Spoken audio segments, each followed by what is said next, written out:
think being up there, it finally hit me that we're in a new country. We're from America, so if like being up there, seeing Big Ben, seeing Westminster Abbey, it finally hit me. It was really great.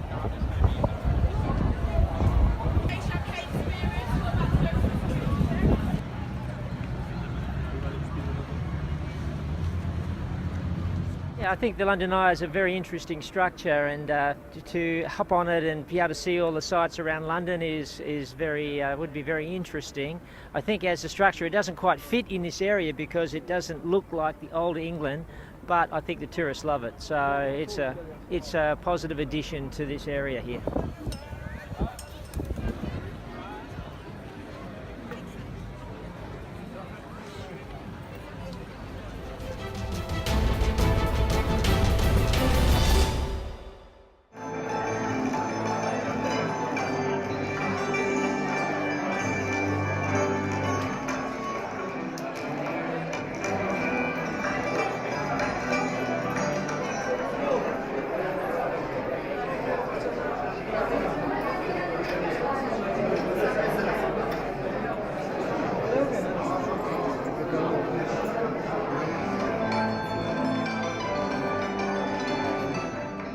فستیڤاڵە بەشداریم کردو بە جلێکی تورکمانەوە مەبەستی ئەم فستیڤاڵە ئەوەیە کە چی کورد چی تورکمان چی عەرەب پێویستە بەیەکەوە بە خۆشی شادی بژین و ئاشتی لە نێوانیانە هەبێت. من ئەمڕۆ وەکو کچێکی تورکمانم ئەمانەیە لە فستیڤاڵە ئەوە بڵێن کە تورک و عەرەب و کورد ڕاستە کولتورەکەیان جیاوازە، بەڵام ئێمە ئەتوانین وای لێ بکەین کە هیچ جیاوازیەکیان نەبێت.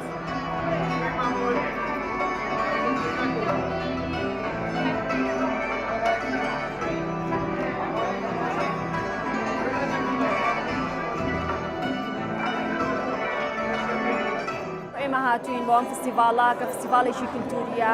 هەروەک هەمیشە ناسراوە بەوەی کە فستیڤاڵە کولتوریانە گرنگن بۆ ناساندنی کولتوری هەموو نەتەوەیەک. ئێمەش وەکو نەتەوەی کورد ئەمانەوێت کولتوری خۆمان بناسێنین، ئەمانەوێت هەموو ئەو شتە جوانانی کە لە کۆنا هەمان بووە بیناسێنین بەنەوەکانی دوای خۆمان.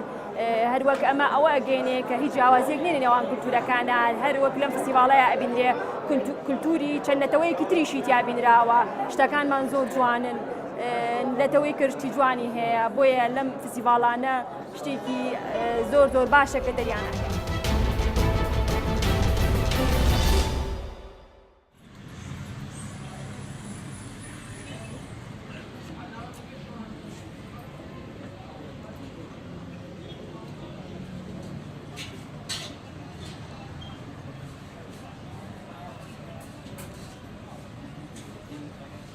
بالية كيما يمكن لدلو دي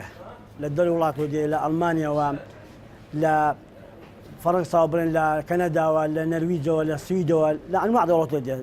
ديت هولي ديت سليماني تزاركاني هنا أو نعوك سنة كيما لسينا يكرين بشلو يكرين لأنه تبى دخون بالفلوس من هول الدكان من هول البيستات ل2006 هاتوا ما تقلكوك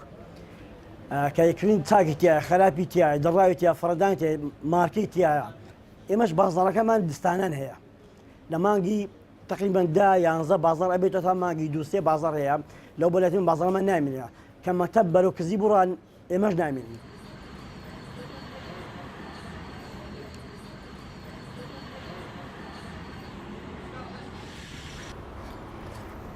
بعمر مشانا من أوروبا ديت تل بوزن ديو بارش حسابي جديد أم بارشاني كلير يامي بابتي ألمانيا وهم امتياز الدرجة كيشا بابتي لانجيا يعني الصين بازار نيامي بابتي لانجيا وديال ألمانيا و دي بدوك حاوية كداخل بيت تاجركان الروني ينني مش بطني سنين تلا سرو خلاطي تدرت شيء وماكينة خياطية وأوفن ومايكروية وأوتو أوش تانية بعام شتي كهربائية بلا هم امتياز شتي شاكا